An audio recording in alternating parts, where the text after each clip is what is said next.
ಇಡೀ ದೇಶದಾದ್ಯಂತ ಸಂಭ್ರಮದಿಂದ ಆಚರಣೆ ಮಾಡ್ತಾ ಇರುವಂಥ ಈ ರಕ್ಷಾಬಂಧನ ಅಥವಾ ರಾಖಿ ಹಬ್ಬ ಸಹೋದರ ಸಹೋದರಿಯರ ಸುಂದರ ಬಂಧನನ ತಿಳಿಸುತ್ತೆ. ಇದೊಂದು ನಿಜವಾಗ್ಲೂ ಅಲ್ವಾ ಆಗದಿದ್ದಂಥ ಬಂಧನ ಅಂತಲೇ ಹೇಳ್ಬೋದು. ಇದು ಶ್ರಾವಣ ಮಾಸದ ಹುಣ್ಣಿಮೆ ದಿನ ಬರುತ್ತೆ, ಅಂದರೆ ಇವತ್ತು ಎಲ್ಲರೂ ಸಹ ರಾಖಿ ಹಬ್ಬ ಅಂದರೆ ರಕ್ಷಾಬಂಧನನ ಆಚರಣೆ ಮಾಡ್ತಾ ಇದ್ದಾರೆ. ಹಾಗೆ ಇವತ್ತು ನೂಲು ಹುಣ್ಣಿಮೆ ಅಂತ ಕೂಡ ಇದೆ. ಸೊ ಈ ರಕ್ಷಾಬಂಧನ ಅನ್ನೋದು ಅಣ್ಣ ತಮ್ಮಂದಿರು ಅಕ್ಕ ತಂಗಿಯರಿಗೆ ಒಬ್ರಿಗೊಬ್ಬರು ತೋರಿಸುವಂಥ ಪ್ರೀತಿಯಾಗಿದೆ. ಒಂಥರ ರಕ್ಷಣೆ, ಪ್ರೀತಿ ಎಲ್ಲನೂ ತೋರಿಸುತ್ತೆ ಅಂತಲೇ ಹೇಳ್ಬೋದು. ವರ್ಷಗಟ್ಟಲೆಯಿಂದ ಇದು ನಾವು ಯಾವ್ಯಾವಾಗಲೋ ಎಲ್ಲೋ ಹೊರಟೋಗ್ಬಿಟ್ಟಿರ್ತೀವಿ, ಜೀವನ ನಮ್ಮನ್ನು ಎಲ್ಲೋ ತೊಗೊಂಡು ಹೋಗಿಬಿಟ್ಟಿರುತ್ತೆ. ಆದರೆ ಈ ದಿನ ಎಲ್ಲ ಸೇರಿದಾಗ ಎಲ್ಲ ಹಳೇದೆಲ್ಲ ನೆನಪಿಸ್ಕೊಂಡು ಪ್ರೀತಿ, ಆ ನಗು, ಏನು ಜಗಳ ಆಡಿದ್ವಿ, ದುಃಖ ಎಲ್ಲನೂ ಒಂದು ರೀತಿಯಲ್ಲಿ ನೆನಪಿಸುವಂಥ ಹಬ್ಬ ಇದು ಅಂತಲೇ ಹೇಳ್ಬೋದು. ಎಷ್ಟೇ ಬಿಸಿಯಾಗಿದ್ದರೂ ಸಹ ಸಾಧ್ಯ ಆದರೆ ಭೇಟಿಯಾಗಿ ಒಬ್ರನ್ನೊಬ್ಬರು ತಮ್ಮ ಪ್ರೀತಿ ವಿಶ್ವಾಸನ ತಿಳಿಸೋ ದಿನ. ಹಾಗೆ ಆಗದೆ ಇದ್ದರೆ ಎಲ್ಲೆಲ್ಲೋ ಹೋಗಿಬಿಟ್ಟಿರ್ತಾರೆ, ಬರೋಕ್ಕಾಗಲ್ಲ. ಆವಾಗ ಆನ್ಲೈನ್ ಮೂಲಕನಾದರೂ ರಾಖಿ ಕಳಿಸೋದು, ಇಲ್ಲಿಂದ ಅವರಿಗೆ ಗಿಫ್ಟ್ ಕಳಿಸೋದು, ಈ ರೀತಿ ಸಹ ನಡೆಸ್ಕೊಂಡು ಬರ್ತಾರೆ. ಒಟ್ಟಿನಲ್ಲಿ ತುಂಬ ಏನೋ ಈ ಹಬ್ಬದಿಂದ ಒಂಥರ ನೂರಾನೇ ಬಲ ಬಂದಂಗೆ ಎಲ್ಲ ನಮಗಿದ್ದಾರೆ, ನಮಗೇನೇ ಕಷ್ಟ ಬಂದರೂ ಜೀವನದಲ್ಲಿ ನನ್ನ ಅಣ್ಣ ತಮ್ಮಂದಿರೆಲ್ಲ ಇದ್ದಾರೆ ಅನ್ನೋಂಥ ಒಂದು ಭಾವನೆ ನಮಗೆ ಬರುತ್ತೆ. ಈ ದಿನ ಎಲ್ಲ ಕೈಗೆ ರಾಖಿ ಕಟ್ಟಿಬಿಟ್ಟು ತಿಲಕ ಇಟ್ಟು ಸ್ವೀಟ್ಸ್ ಎಲ್ಲ ತಿನ್ನಿಸಿ ತಮ್ಮ ಪ್ರೀತಿನ ವಿಶ್ವಾಸನ ವ್ಯಕ್ತಪಡಿಸಿದ್ರೆ, ಅವರು ಅಷ್ಟೇ ಅಣ್ಣ ತಮ್ಮಂದರು ಗಿಫ್ಟ್ ಏನಾದರೂ ಕೊಟ್ಬಿಟ್ಟು ನಾವು ನಿಮ್ಮ ಜೊತೆ ಯಾವತ್ತೂ ಇರ್ತೀವಿ ಅಂತ ಹೇಳುವಂಥ ದಿನ ಅಂತ ಈಗ ನಡೆಯೋದಾದರೆ, ಇದಕ್ಕೆ ಇರೋವಂಥ 2 ಪೌರಾಣಿಕ ಕಥೆ ಇದೆ. ಒಂದು, ರಾಕ್ಷಸ ಚಕ್ರವರ್ತಿ ಬಲಿ ಚಕ್ರವರ್ತಿ ಇರ್ತಾನಲ್ಲ, ಅವನು 100 ಯಜ್ಞಗಳನ್ನು ಮಾಡಿಬಿಟ್ಟು ತುಂಬಾ ಬಲಿಷ್ಠ ಆಗೋಗ್ಬಿಟ್ಟಿರ್ತಾನೆ.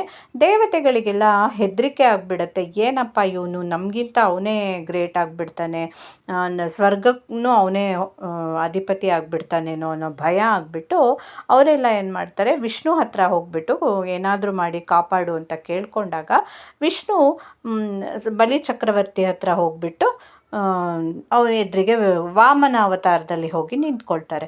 ಬಲಿ ಚಕ್ರವರ್ತಿದ ಒಂದು ವೀಕ್ನೆಸ್ ಏನಂದರೆ, ಅವ್ನು ಏನು ಕೇಳಿದರೂ ಕೊಟ್ಬಿಡ್ತಾ ಇರ್ತಾನೆ, ಅಷ್ಟೊಂದು ದಾನಗಳಿಗೆ ಹೆಸರಾಗಿರ್ತಾನೆ. ಸೊ ಇವರು ವಿಷ್ಣು ವಾಮನ ರೂಪದಲ್ಲಿ ನಿಂತ್ಕೊಂಡ್ಬಿಟ್ಟು ನನಗೇನು ಬೇಡ, ಜಸ್ಟ್ 3 ಹೆಜ್ಜೆ ಕೊಡು ಅಂತ ಕೇಳ್ಕೊಳ್ತಾರೆ. ಆವಾಗ ಅವನೇನು 3 ಹೆಜ್ಜೆ ಅನ್ನೋದೇನು ಮಹಾ ಅಂದ್ಕೊಂಡು, ಎಲ್ಲಿ ಬೇಕಾದರೂ ತಗೋ, ನಿನಗೆ ಬೇಕಾದಲ್ಲಿ 3 ಹೆಜ್ಜೆ ತಗೋ ಅಂತಾನೆ. ಫಸ್ಟ್ ಹೆಜ್ಜೆನ ಭೂಮಿ ಮೇಲೆ ಇಟ್ಟಾಗ ಇಡೀ ಪಾದನೇ ಭೂಮಿನ ಆವರಿಸ್ಕೊಂಡ್ಬಿಡುತ್ತೆ. ಸೊ 2ನೇ ಹೆಜ್ಜೆ ಇಡೋಕ್ಕೆ ಜಾಗನೇ ಇರೋದಿಲ್ಲ ಭೂಮಿ ಮೇಲೆ. ಆವಾಗ ನೆಕ್ಸ್ಟ್ ಏನು ಮಾಡಲಿ ಅಂತ ಕೇಳಿದಾಗ ಆಕಾಶನ ತೋರಿಸ್ತಾನೆ ಬಲಿ ಚಕ್ರವರ್ತಿ. ಸರಿ, ಇನ್ನೊಂದು ಹೆಜ್ಜೆನ ಆಕಾಶದ ಮೇಲೆ ಇಟ್ಟಾಗ ಆ ಪಾದನು ಇಡೀ ಆಕಾಶನ ಆವರಿಸ್ಕೊಂಡ್ಬಿಟ್ಟಾಗ 3ನೇ ಹೆಜ್ಜೆ ಎಲ್ಲಿಡಲಿ ಅಂತ ಕೇಳ್ತಾನೆ. ಆವಾಗ ಬಲಿ ಚಕ್ರವರ್ತಿಗೆ ತುಂಬ ಟೆನ್ಷನ್ ಆಗಿಬಿಡುತ್ತೆ, ಭಯ ಆಗುತ್ತೆ, ನನ್ನ ತಲೆ ಮೇಲೆ ಇಟ್ಬಿಡು ಅಂತ ಹೇಳ್ತಾನೆ. ಸರಿ, ಆವಾಗ ವಾಮನ ಅವತಾರದಲ್ಲಿದ್ದ ವಿಷ್ಣು ಬಲಿ ಚಕ್ರವರ್ತಿಯ ತಲೆ ಮೇಲೇನೆ 3ನೇ ಹೆಜ್ಜೆನ ಇಟ್ಬಿಟ್ಟು ಅವನನ್ನು ಪಾತಾಳಕ್ಕೆ ತಳ್ಳಿಬಿಡ್ತಾನಂತೆ. ಆಗ ಹೋಗ್ತಾ ಹೋಗ್ತಾ ಬಲಿ ಚಕ್ರವರ್ತಿ ಅವನು ತುಂಬ ದಾನ ಮಾಡಿ ಅವನಿಗೆ ತುಂಬ ಪುಣ್ಯ ಸಂಪಾದನೆ ಬೇರೆ ಮಾಡಿರ್ತಾನೆ. ವಿಷ್ಣುಗೆ ಅವನನ್ನು ನೋಡಿದ್ರೆ ಇಷ್ಟನೇ ಇರುತ್ತೆ. ಸೊ ಅದಕ್ಕೆ ಹೋಗ್ತಾ ಹೋಗ್ತಾ ಅವನೇನು ಕೇಳ್ತಾನೆ, ನೀನು ಯಾವತ್ತೂ ನನ್ನ ಜೊತೆನೇ ಇರಬೇಕು, ಬಂದುಬಿಟ್ಟು ನೀನು ನನ್ನ ಜೊತೆ ಪಾತಾಳಕ್ಕೆ ಬಾ ಅಂತ ಹೇಳಿಬಿಟ್ಟು ಕರ್ಕೊಂಡು ಹೊಟ್ಟೋಗ್ಬಿಡ್ತಾನೆ. ಆವಾಗ ವಿಷ್ಣು ಹೋಗ್ಬಿಟ್ಟು ಅವನ ದ್ವಾರಪಾಲಕ, ಬಲಿ ಚಕ್ರವರ್ತಿ ದ್ವಾರಪಾಲಕ ಆಗಿ ಪಾತಾಳದಲ್ಲಿ ಇರಬೇಕಾಗುತ್ತೆ. ಈ ಕಡೆ ಲಕ್ಷ್ಮಿಗೆ ತುಂಬ ಬೇಜಾರಾಗ್ಬಿಡುತ್ತೆ, ಟೆನ್ಷನ್ ಆಗುತ್ತೆ, ಏನಪ್ಪ ಮಾಡೋದು, ಹೇಗೆ ನನ್ನ ಗಂಡನ ವಾಪಸ್ ಕರ್ಕೊಂಡು ಬರೋದು ಅಂತ ಹೇಳಿಬಿಟ್ಟು ನಾರದ ಮುನಿಗಳ ಜೊತೆ ಡಿಸ್ಕಸ್ ಮಾಡ್ತಾ ಇದ್ದಾಗ ಅವರು ಒಂದು ಉಪಾಯನ ತಿಳಿಸ್ತಾರೆ. ಸರಿ, ಆ ಉಪಾಯದಂತೆ ಅವಳು ಪಾತಾಳಕ್ಕೆ ಹೋಗಿಬಿಟ್ಟು ಬಲಿ ಚಕ್ರವರ್ತಿಗೇನೆ ಈ ರೀತಿ ತನ್ನ ಅಣ್ಣನನ್ನಾಗಿ ಮಾಡಿಕೊಂಡು ರಾಖಿ ಕಟ್ಟಿದಾಗ ಕಟ್ಬಿಟ್ಟು ವಾಪಸ್ ನನಗೆ ಏನು ಬದಲಿಯಾಗಿ ಏನು ಬೇಕು ಅಂತ ಕೇಳಿದಾಗ ನನ್ನ ಗಂಡನ ವಾಪಸ್ ಕರ್ಕೊಂಡು ಹೋಗಬೇಕು ಅಂತ ಕೇಳಿರ್ತಾಳೆ. ಸೊ ಆವಾಗ ಬಲಿ ಚಕ್ರವರ್ತಿ ವಾಪಸ್ ಕಳಿಸ್ಕೊಟ್ಟಿರ್ತಾರೆ.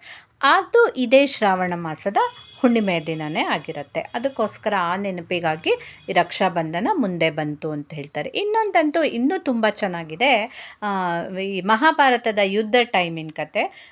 ಕೃಷ್ಣ ಮತ್ತು ಶಿಶುಪಾಲನ ಮಧ್ಯೆ ಯುದ್ಧ ನಡೆಯುವಾಗ ಕೃಷ್ಣ ತನ್ನ ಸುದರ್ಶನ ಚಕ್ರನ ಶಿಶುಪಾಲನ ಮೇಲೆ ಬಿಟ್ಟಾಗ ಅದು ಹೋಗ್ಬಿಟ್ಟು ಶಿಶುಪಾಲನ ತಲೆನ ಕಡಿದುಬಿಟ್ಟು ವಾಪಸ್ ಕೃಷ್ಣನ ಕೈಗೆ ಬರುವಾಗ ಆ ಬೆರಳು ಕಟ್ಟಾಗಿ ಹೋಗ್ಬಿಡತ್ತಂತೆ.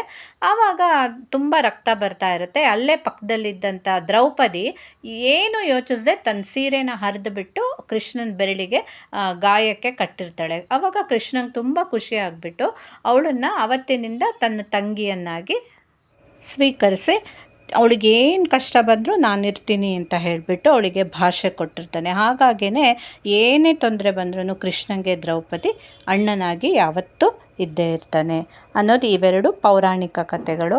ಇದನ್ನು ಕೇಳಿದ್ರೇ ಒಂಥರ ಖುಷಿ ಆಗುತ್ತೆ. ಎಷ್ಟು ಆ ಹಬ್ಬಕ್ಕೆ ಆಗಿನ ಕಾಲದಿಂದನೂ ಮಹತ್ವ ಇತ್ತು. ಅದೇ ಥರನೇ ಈಗಲೂ ಇಷ್ಟು ವರ್ಷ ಆದರೂ ನಡ್ಕೊಂಡು ಬಂದಿದೆ.